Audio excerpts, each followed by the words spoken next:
Hi எல்லாருக்குமே வணக்கம். Thank you. So நிறையா பேருக்கு தேங்க்யூ சொல்லணும். அதனால் மொத்தமாக தேங்க்யூன்னு சொல்லி முடிச்சிடுறேன். ஏன்னா சில பேரை விட்டுருவேன் நான்.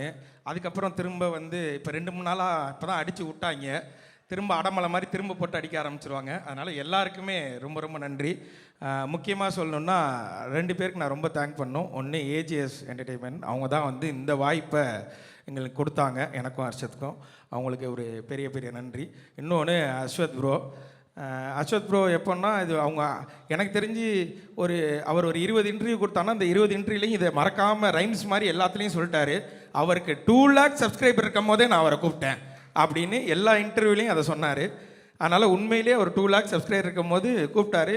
இன்னும் சொல்லப்போனால் நம்ம சேனல் ஆரம்பித்து 11வது சப்ஸ்கிரைபர் இந்த மனுஷன் தான் எங்களுக்கு. அதனால் என்றைக்குமே அதை நாங்கள் மறக்க மாட்டோம். ஃபஸ்ட்டு தடவை டார்லிங் கதை சொல்கிறதுக்காக ஆஃபீஸ் கூப்பிட்டாரு டார்லிங். போய் உட்கார்ந்தோன்னே என்னென்னமோ நிறைய பேசினார். ஆனால் எனக்கு ஒன்றுமே புரியல. சரி okay done, you are the right guy அப்படின்னாரு. சரி ஓகே அப்போ நான் செலக்டா அப்படின்னு கேட்டேன். செலக்ட் தான் போ அப்படின்னாரு. போய் அடுத்த நாள் இவனை கூப்பிட்டு வர சொன்னார். சரி நமக்கு தான் ஒன்றும் தெரில, தமிழ் மீடியம்லேருந்து வந்திருக்கோம், இவன் கொஞ்சம் நாலேஜான ஆள் தானே, அண்ணா யூனிவர்சிட்டியில் படித்தவனாச்சேன்னு இவனை கூப்பிட்டு போகிறேன். இவங்கிட்டையும் அந்த மனுஷன் அப்படி தான் பேசுகிறான். லைட் வரும், நீ இது பண்ணும் இது பண்ணும். அவனுக்கு ஒன்றும் புரியல. அதுக்கப்புறம் நாங்களே ஃபிக்ஸ் ஆகிட்டோம். சரி ஓகே நம்ம ஒரு ஹாலிவுட் படத்தில் நடிக்க போகிறோம் அப்படின்னு மாதிரி ஃபிக்ஸ் ஆகிட்டோம். சரி ஹாலிவுட் படம் தானே நடிக்கிறதுக்கு போயிட்டோம். பார்த்தா ஹாலிவுட் கேமராமேனே அங்கே இருக்காரு. உள்ள ஏய் மார்க்னா மார்க் எங்கே போயிட்டு மார்க்கில் நில்றா அப்படின்னாரு இவர். ஓகே அப்போ ஹாலிவுட் படத்தில் தான் நம்ம நடிக்க போகிறோன்றது முடிவாயிட்டு. ஆனால் பாதி நேரங்களில் இவங்க 2 பேரும் இங்கிலீஷில் மட்டும்தான் பேசிப்பாங்க. இதெல்லாம் நான் வந்து உண்மையிலேயே இந்த ஜாக்கி ஜான் படம் மேக்கிங்லாம் கடைசியாக போடுவாங்க. ஒரு கேமராமேனும் ஒரு டேரக்டரும் இங்கிலீஷில் பேசுறதெல்லாம். இதெல்லாம் நான் பார்க்கும்போது உண்மையிலே இவன்கிட்ட சொல்லுவேன், நிறைய பேசுகிறாங்கடா ஆனால் ஒன்றும் புரியலடா. அவங்க பேசிப்பாங்க. ஆனால் சரி இது சொல்லாமான்னு தெரில. பல நேரங்களில் வந்து நிக்கேத் ப்ரோ வந்து சார்ஜ் எடுத்துட்டாருன்னா எங்களுக்கெல்லாம் பீதி ஆகிடும். அது நான் பரவாயில்ல, சில நேரத்தில் பிரதீப் ப்ரோக்கே அது பீதி ஆகிடும். பீதி ஆகிடுச்சுன்னா அவர் கொஞ்ச நேரத்தில் அவர் என்ன பேசுகிறாருன்னு அவருக்கு புரியாது. ஆனால் அவருக்கு ஒரு மல்டி பர்சனாலிட்டி இருக்குன்றதை நாங்கள் கண்டுபிடிச்சிட்டோம். என்ன திடீர்னு ஒன்று பேசுவார், திட்டிடுவார், ஓகே டார்லிங் நல்லா பண்ணு அப்படின்ட்டு போயிடுவார். இப்போ இந்த மனுஷன் அதுக்கப்புறம் வந்து உங்களை இல்லை அவங்கள அப்படிம்பாங்க. சரி அவங்கள வேற யாரையோ சொல்லியிருக்காரு அப்படின்னா அவங்கள்ட்ட போய் சொல்லுவார், உங்களை இல்லை நீங்கள் லைட்லாம் கரெக்டாக தான் வச்சுங்க, இவனுங்கள தான் சரியாக நடிக்கலை அப்படின்ட்டு போயிடுவார். ஸோ இந்த படம் உண்மையிலே ஆரம்பித்தது ஒரு மாதிரி ஜாலியாக ஆரம்பித்தது.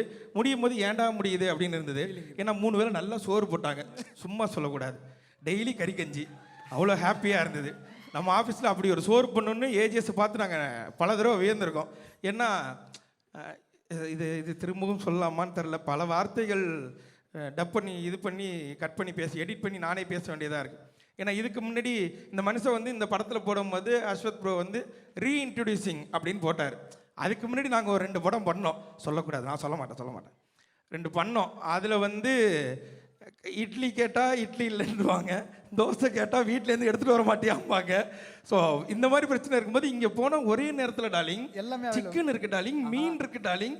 அதுக்கப்புறம் சில நேரத்தில் பிரதீப் ப்ரோக்கு டயட் ஃபுட்னு ஒன்று எடுத்துகிட்டு வருவாங்க. ஆத்தா அதில் என்னென்னமோ இருக்கும் டார்லிங். ஓடுறது போடுறது பறக்கிறது தாவுறது நிற்கிறது நீந்துறது எல்லாமே இருந்துச்சு அவருக்கு.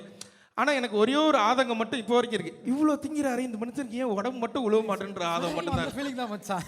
அப்படி என்ன நல்லா சாப்பிட எடுத்துன்னு கேட்பேன், சமோசா தானேங்க, ஆமாம். உருளைக்கிழங்கு சமோசா தானேங்க, ஆமாம். 4 திங்கிறீங்க அப்படியே இருக்கிறீங்களேங்க அப்படின்னு கேட்பேன். ஆனால் தெரில, அவர் வந்து ஒரு மாதிரி பாதி நேரங்களில் எங்களுக்கு குருவாக இருந்தார், பாதி நேரங்களில் நல்ல ஃப்ரெண்டாக இருந்தார். நான் அப்படியே வந்துடுறேன், 2-3 பேர் அப்புறம் ஸ்கிப் பண்ணிட்டு போயிடுவேன். அஸ்வத் ப்ரோ கூப்பிட்டு கதை சொன்னார். சொல்லிவிட்டு ஷூட்டுக்கு போனதுக்கப்புறம் அவர் சொன்ன கதை தான் இப்போ எடுக்கிறாரான்னு எனக்கு இவனுக்கும் பாதி நேரங்களில் சந்தேகம் இருக்கும். நம்மள்ட்ட சொல்லும் போது வேறு சொன்னார், வேறு எடுக்கிறாரா, அவர் என்ன எடுக்கிறாரோ அதை நடிப்போம், இதுக்கப்புறம் நமக்கு ஏதாவது வாய்ப்பு இருக்கான்னு கேட்டாங்க. எந்த வாய்ப்பும் இல்லை. அப்போ கிடைச்ச வாய்ப்பை யூஸ் பண்ணிப்போம் அப்படின்னு இது பண்ணது தான். ஆனால் எங்களை முழுமையாக நம்பி எங்களை கூப்பிட்டதுக்கு அஸ்வத்துக்கு ரொம்ப ரொம்ப நன்றி. ஏன்னா அஸ்வத் வந்து ஃபஸ்ட்டு கூப்பிடும் போது ப்ரோவில் ஆரம்பித்தோம், அப்புறம் வாடா போடா ஃப்ரெண்ட்ஸ் ஆனோம், மாமா மச்சான் ஆனோம். இப்போ என்ன மொழியில் நாங்கள் 2 பேரும் பேசிக்கிறோன்னு எங்களுக்கே தெரில. சில நேரங்களில் எடுத்தோடனே ஹலோக்கு முன்னாடி ஒரே ஒரு கெட்ட வார்த்தை பேசுகிறான், ஒத்த வார்த்தை, அதை சொல்லி தான் ஆரம்பிக்கிறானே. அப்படி ஒரு ஃப்ரெண்ட்ஸ் ஆகிட்டோம் நாங்கள் 2 பேரும். அப்படியே தாண்டி வந்தோன்னா ரவிக்குமார் சார்லாம் பார்க்கும்போது உண்மையிலே பயமாகவே இருக்கும் செட்டில். ஏன்னா நாங்கள் காம்பினேஷனில் எங்களுக்கு நிறைய சீன் இருக்குது. சில நேரங்களில் சார் இப்படி நின்னார்னா அங்கே நிற்க மாட்டோம், நாங்கள் 2 பேரும் ஓடிடுவோம். சரி அவங்க ஏதாவது சொல்லிடுவாங்க, சூப்பர் ஸ்டாரை வச்செல்லாம் படம் பண்ண வர்றா அவர் இப்படிலாம் வேறு நாங்கள் பேசுவோம். சில நேரங்கள் அவர் காதில் விழுவுற மாதிரியே மிமிக்ரி பண்ணுறான்னு அவருக்கு முன்னாடி மிமிக்ரிலாம் பண்ணி காமிச்சோம். ஆனால் அவர் அதை கண்டுக்கவே இல்லை.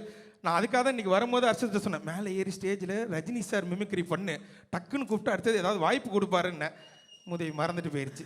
பரவாயில்ல, தேங்க்யூ. அதனால் ரவிக்குமார் சார்லாம் உண்மையிலே நம்ம வெளியிலேருந்து நம்ம ஒன்று பார்க்குறோம், காமன் மேனாக நம்ம ஒன்று பார்க்கும்போது எவ்வளோ பெரிய லெஜெண்ட்டு அப்படின்னு ஒன்று இருக்கும். ஆனால் இந்த படத்தில் பார்க்கும்போது அப்படி இல்லவே இல்லை. அவர் ரொம்ப கூலாக, ரொம்ப ஜாலியாக எல்லார்ட்டையும் நல்லா பேசிகிட்டு இருந்தாங்க. பார்க்கும்போது உண்மையிலே பெருமையாக இருந்தது. நான் எங்கள் அப்பாட்ட ஃபோன் பண்ணி சொன்னேன், அப்பா நீ என்னை படையப்பா படத்துக்கு கூப்பிட்டு போனில்ல, ஆமாம் அதோட டேரக்டர்லாம் இருக்காருப்பா இங்கே அப்படிலாம் சொன்னேன். எங்கள் அப்பா நம்ப மாட்டேன்ட்டார். அவர்கிட்ட நான் கடைசியாக ஒரு ஃபோட்டோ எடுத்துக்கணும், இந்த ஸ்டேஜை சாக்கா வச்சு கேட்டுக்கிறேன், சார் எனக்கு ஒரு ஃபோட்டோ மட்டும் கொடுத்துருங்க. எங்கள் அப்பா இன்னமும் நம்பலை. நான் படத்தில் நடிக்கிறேன்னா நீ என்கிட்ட வீட்டை நடிக்கிறேன், இப்போ அங்கே போய் நடிக்கிறேன் அப்படின்னாரு. அவ்வளோதான். இதுக்கப்புறம் Pradeep bro full jolly. College படம், காலேஜில் என்னென்னலாம் பண்ணக்கூடாதோ அதெல்லாம் நாங்கள் அந்த காலேஜில் பண்ணோம், ஜாலியாக இருந்தோம். நல்ல மனுஷன் உண்மையிலே. எந்த இதுவுமே இருக்கேன், நான் அந்த ஸ்டார்டமில் இருக்கேன், நான் ஹீரோ, இது மாதிரி எந்த இதுவுமே அவர் கிடையாது. அவர் டீமில் ஒருத்தராக எங்களை உள்ளே போன அன்னைக்கே சேர்த்துக்கிட்டார்.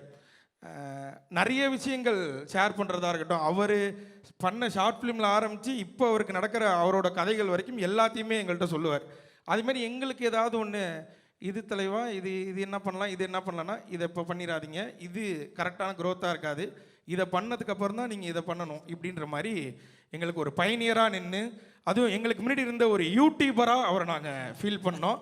ஸோ ஒரு மூத்த யூடியூபர் எங்களுக்கு அடுத்தது அதை அவங்க கொடுத்தாங்க. மித்தபடி எனக்கு இங்கே இன்றைக்கி தான் நிறைய பேர்த்த பார்த்தேன், அதனால் எனக்கு பாதி பேர்த்த தெரியாது. இதுக்கெல்லாம் இவங்க எல்லாருக்குமே ரொம்ப நன்றி.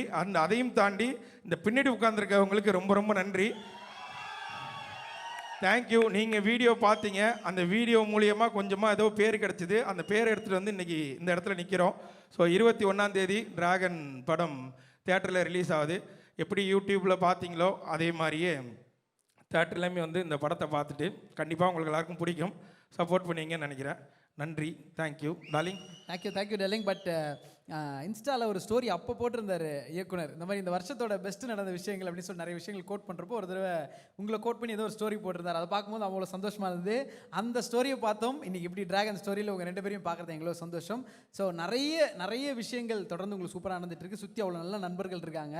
ஒரே ஒரு கேள்வி, லைஃப்பில் ஃப்ரெண்ட்ஷிப் எவ்வளோ முக்கியமாக எங்களோட டார்லிங் பார்க்குறாரு அப்படின்றது மட்டும் சொல்லணும், இப்படி இந்த மேடை வந்து நிற்கிறதுக்கு. ஏன்னா படத்துலையும் அவ்வளோ சூப்பராக சக்ஸஸ் தேடி போகிற ஒரு ஃப்ரெண்டு, இப்போ ஒரு சம்பளம் காசு இல்லைனா கூட ஏன்டா எங்ககிட்ட வாங்கி கொடுக்குறன்ற அளவுக்கு ஒரு நல்ல நண்பராக இருக்கீங்க. ஸோ நட்பை எங்கள் விஜய் சித்து எப்படி பார்க்குறாரு? அந்த ஃப்ரெண்ட்ஷிப் தான் இங்கே நிப்பாட்டி இருக்குது. அந்த ஃப்ரெண்ட்ஷிப் தான் எனக்கு விக்னேஷ்காந்தை மீட் பண்ண வச்சுது. அந்த ஃப்ரெண்ட்ஷிப் தான் என்னை இவ்வளோ தூரம் கொண்டு வந்தது. இவ்வளோ பேர் வீடியோ பார்த்த ஃப்ரெண்ட்ஷிப் தான் இதை என்னை இவ்வளோ தூரம் வளர்த்து விட்டது. அதே மாதிரி படத்துலையும் என்னோடய கேரக்டர் பேர் அன்பு. நானும் பிரதீப் ப்ரோவும் வந்து பயங்கரமான ஒரு, அந்த காலத்தில் ஒரு சூர்யா தேவா அப்படின்னோன்னா அடுத்த காலத்தில் இந்த அன்பும், பேர்லாம் ரிவீல் பண்ணலாமா? சொல்லக்கூடாதா? என்ன அங்கேயும் மிரட்டுற, நீ வெளில வாடி. அதனால அதான் பேர் ரிவீல் பண்ணக்கூடாது. என் பேர் அன்பு. ஸோ அந்த மாதிரியான ஒரு நட்பு இந்த படத்துலையும் பார்க்கலாம். நிறைய பேர் வந்து இதை நிறைய இடங்களில் சொல்லிக்கிட்டே இருந்தாங்க, இது வந்து அந்த படமாக இருக்குது, இது வந்து இந்த படமாக இருக்குன்றது. ஆனால் இது நான் பார்த்துட்டேன், அதனால் சொல்கிறேன், நீங்கள் யோசிக்கிற எந்த படம் மாதிரியும் இருக்காது. இது புதுசாக ஒரு நல்ல படமாக உங்களை என்டர்டெயின் பண்ணுற படமாக தான் இருக்கும். அதில் நான் ஷுவராக சொல்கிறேன். Thank you bro, thank you. அண்ட் உங்கள் குட்டி பொண்ணுக்கு நான் ஒரு பெரிய ஃபேன் சொல்லிடுங்க தயவு செஞ்சு. நன்றி. உங்கள் 2 பேத்துக்கு நான் ஒரு பெரிய ஃபேன். உங்கள் 2 பேரையும் பார்க்கணும் தான் வந்தேன். டார்லிங், அனைவருக்கும் வணக்கம்.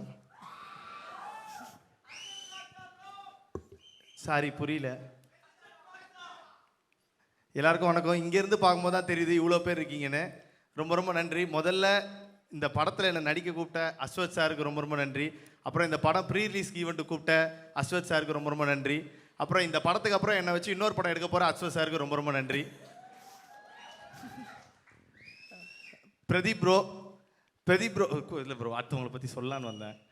பிரதீப் ப்ரோ வந்து எப்படி சொல்கிறது, ஸ்டார்டிங்கில் வந்து பேசும்போது ஹாய் ப்ரோ அப்படின்னு சொல்லி இன்ட்ரடியூஸ் ஆனாங்க. அதுக்கப்புறம் வந்து பேர் சொல்லி கூப்பிட ஆரம்பித்தாங்க, அர்ஷத் இது பண்ணிக்கோங்க அது பண்ணிக்கோங்கன்னு.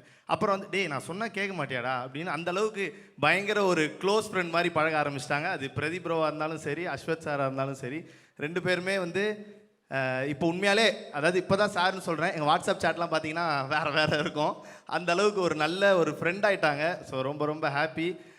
டிராகன் பெரிய படம். இந்த பெரிய படத்தில் கண்டிப்பாக நானும் ஒரு ரோலாக இருக்கேன் அப்படின்றதுக்கு ஏஜிஎஸ் என்டர்டெயின்மெண்ட்க்கு ரொம்ப ரொம்ப நன்றி. Thank you ma'am. வேற என்ன பேசுறது இல்லை, மேடைன்னு வந்துட்டா சார் நான் கொஞ்சம் அடக்கமான பையன். ஒரு சில கேள்விகள் உங்ககிட்ட கேட்கணும் ஆமா அப்படின்னு ஆசை டார்லிங். நீங்க அடக்கமான பையனாவே இருக்கு. நான் வந்து கேள்வி கேட்டு தெரிஞ்சுக்கிறோம். ஆனா இந்த அடக்கம்லாம் நாங்க கேள்விப்படலையே. நிறைய டிமாண்ட்ஸ் எல்லாம் வச்சீங்க. இந்த மாதிரி கேரவன் வந்து எனக்கு தனியா தான் வேணும், சித்து அவர்களும் நீங்களும் வந்து சேர்ந்தெல்லாம் வரமாட்டோம், அவர் முன்னாடி வரட்டும் அப்புறம் நான் பின்னாடி வரேன், இப்படிலாம் வந்து சொன்னீங்களா? ஆக்சுவலாக இதெல்லாம் சொன்னது அண்ணன் தானா இல்லை இங்கே மாறிட்டீங்களா? ஓகே. இல்லை அந்த கை மாதிரி காட்டுவீங்கன்னு தெரிஞ்சு அங்க போயிட்டாருன்னு நினைக்கிறேன். இல்லை அந்த மாதிரி எதுவுமே சார் அப்படி ஏதாவது சொன்னோமா சார்? இல்லை கண்டிப்பாக அந்த மாதிரி எதுவுமே சொல்லலை. ஏன்னா நமக்கு வந்து இந்த மாதிரி ஒரு வாய்ப்பு கிடைக்கிறதே பெரிய விஷயம். அதில் நம்ம அதை சொல்லி கெடுத்துக்க வேணாம். ஏன்னா நமக்கு ஃபஸ்ட்டு சனியே நம்ம வாய் தான், அதனால தான். ஓகே சரி, ரெண்டு பேரில் யார் டார்லிங் நிறைய டேக் வாங்குவா? ஏன்னா நீங்கள் அந்த அடிக்கடி இன்டர்வியூஸில் சொல்லுவேன் அண்ணன் ஏன்னா இப்படி டேக் வாங்குறீங்கலாம் சொல்லுவேன். ஸோ 2 பேரில் யார் நிறைய டேக் வாங்குனீங்க? இதுக்கான பதில் டேரக்டர் சார் தான் சொல்லுவாருன்னு நினைக்கிறேன். ஆனால் ஆக்சுவலாக என்னென்னா நான் ஒரு டேக்கில் பண்ணிடுவேன், அவர் தான் ஒரு 6 டேக் கேட்பாரு. அது ஆமாம் டேரக்டர் சார் தான். நான் 1 டேக்கில் பண்ணிடுவேன், அவர் வந்து இல்லைடா கொஞ்சம் இப்படி மாற்றலாம்னு சொல்லி 6 டேக் கேட்பாரு. அதுக்கப்புறம் ஒரு 7 8ன்னு போய் அப்புறம் நிக்கெட் சார் டென்ஷன் ஆகிடும். Why should I take the camera man, just lift up அப்படின்னு இங்கிலீஷ்லலாம் பேசுவார். ஆனால் நிக்கெட் சார் உண்மையாலே மைக் எடுத்து ரொம்ப சாதுவாக பேசுனது இந்த மேடையில் தான். ஷூட்டில் அப்படி கிடையவே கிடையாது. நான் கூட அந்த சினிமா பார்த்து நல்லவர் நம்பிட்டே தம்பி. இல்லை ஆனால் பயங்கர எனக்கு என்னென்னா சார் அதுக்கு முன்னாடி வந்து சூரிய போட்டு பண்ணியிருக்காங்க, இன்னும் பெரிய பெரிய படம்லாம் பண்ணியிருக்காங்க. கரெக்டாக எனக்கு ஃபஸ்ட் நாள் அதில் வேற எது ட்ரைபாடு அந்த மாதிரி போட்டால் கூட சாருக்கு பெரிய ஒரு கஷ்டம் இருக்காது. ஷோல்டரில் தூக்கி வச்சிட்டாரு என்னோட ஷாட். அப்போ நான் வந்து நிற்கணும், ஒரு மார்க் கொடுக்குறாரு, நான் தாண்டி போய் அவர் மடியில் விழுவுறேன். ஹியர் மேன் ஹியர் அப்படின்றாரு. சார் 1 மினிட் சார், ஸ்வெட் ஆகுது. அப்புறம் அவர் பார்த்துட்டாரு, ஒரு நிமிஷம் லைட்டெல்லாம் ஆஃப் பண்ணுங்க தம்பி கொஞ்சம் பயப்படுறாப்புலன்னு சொல்லி வந்து அவரே எனக்கு ஸ்வெட்டெல்லாம் தொடச்சி விட்டு ஒன்றும் பிரச்சனை இல்லை, chill, we have time, we have everything அப்படின்னாரு. ஓகே சார் ஒன்றுமே புரியல, நான் போயிடுறேன் சார் அப்படின்னு சொன்னதுக்கப்புறம் தான் சார் ஓகே அப்படின்னு சொல்லி அதுக்கப்புறம் ஜாலியாக ஃப்ரெண்ட் ஆகி லாஸ்ட் நாள்லாம் எனக்கு பேக்கப்னு சொல்லும் போது யாரெல்லாம் எனக்கு இப்போ கை தட்டினாங்கன்னு தெரில, சார் எனக்காக பாட்டு பாடி hip hip hooray hip hip hooray அதெல்லாம் சொன்னார். ஸோ சாரோடைய ஒர்க் பண்ணது ரொம்ப ரொம்ப ஹாப்பி. Thank you sir. அது நீங்க பேசுறதுலயே வந்து நல்லா தெரியுது. டக்குன்னு வந்து இமிட்டேட் பண்ணி யார் எப்படி பேசுவாங்கன்னு கரெக்டா சொல்லிடுறீங்க, சரிங்களா? ஆனா அஸ்வத் சார் வந்து எப்படி வேலை வாங்கினாரு, ஒரு டைரக்டரா அவர் எப்படி உங்ககிட்ட வேலை வாங்கினாரு, பிரதீப் சாரும் அவரும் எப்படி பேசிப்பாங்க, சித்து அவர்களுக்கு வந்து எப்படி வேலை வாங்குவார், இதெல்லாம் எங்களுக்கு பண்ணி காட்டுங்களேன். பண்ணி காட்டணுமா? பேசி காட்டுங்க. இல்லை இப்போதானே டிஓபி மாதிரியே பேசி காட்டிங்களே, கூட இருந்து அப்சர்வ் பண்ணியிருப்பீங்கல்ல. இல்லை அவங்க வந்து ஏன்னா அவங்க 2 பேர் ஒரு ரொம்ப வருஷமாக ஒரு 12 13 வருஷமாக அவங்க 2 பேர் ஃப்ரெண்ட்ஸுன்றனால ஒரு டேரக்டர் ஒரு ஆக்டர் அவங்கக்குள்ளே இருக்க ஒரு கான்வர்சேஷன் மாதிரியே இருக்காது. ஃப்ரெண்ட்ஸ் மாதிரி தான் கேஷுவலாக இருக்கும். மச்சான் நான் இது ஒன்று பண்ணியிருக்கேன்டா, நான் இது ஒன்று பண்ணியிருக்கேன், மச்சான் நான் இது ஒன்று போடுறேன்டா, நான் இது பண்ணுறேன்டான்னு ரொம்ப கேஷுவலாக பேசிப்பாங்க அவங்க. ஸோ அது பார்க்கும்போது உண்மையாலே இப்படி ஒரு ஃப்ரெண்டு நமக்கு இல்லையே அப்படின்ற ஒரு ஃபீல் வரும். அதுதான் இங்கேயே இருக்கார் பக்கத்துலேயே, இப்படி ஒரு ஃப்ரெண்டு நமக்கு இல்லையேன்ற ஃபீல். இவர் அவர் ஃப்ரெண்டு இல்லைங்க, எங்கள் அண்ணன். அங்கேயும் அண்ணனாக தான் இருந்தாங்க, அதுக்கப்புறம் இதே மாதிரி தான் இருந்தாங்க. பட் மச்சான் இதை நம்ம ஞாபகம் வச்சுக்கிறோம் darling. But anyway thank you darling. எங்களுக்கு என்ன ரொம்ப ரொம்ப சந்தோஷம்னா நாங்கள் பார்த்து ரசிக்கிற 2 பேரை இன்னைக்கு வெள்ளித்திரையில் பார்க்க போகிறோம், ரசிக்க போகிறோம், கொண்டாட போகிறோம். நமக்கு அவ்வளோ பெரிய சந்தோஷம். கண்டிப்பாக ஒவ்வொரு கைத்தட்டலும் உங்களுடைய உழைப்புக்காக கிடைக்கிறது தான். Lots of love to you. இன்னும் பல படங்கள் உங்களை பார்க்க அண்ட் டிராகன் ஸ்க்ரீனில் என்ஜாய் பண்ண எங்களை மனமார்ந்த வாழ்த்துக்கள் darling. Thank you and love you. ரொம்ப ரொம்ப நன்றி எல்லாருக்கும். டிராகன் படம் February 21 ரிலீஸ் ஆகுது. எல்லாரும் திரையரங்கில் பார்த்து உங்களுடைய சப்போர்ட் கொடுங்க. Thank you, love you all.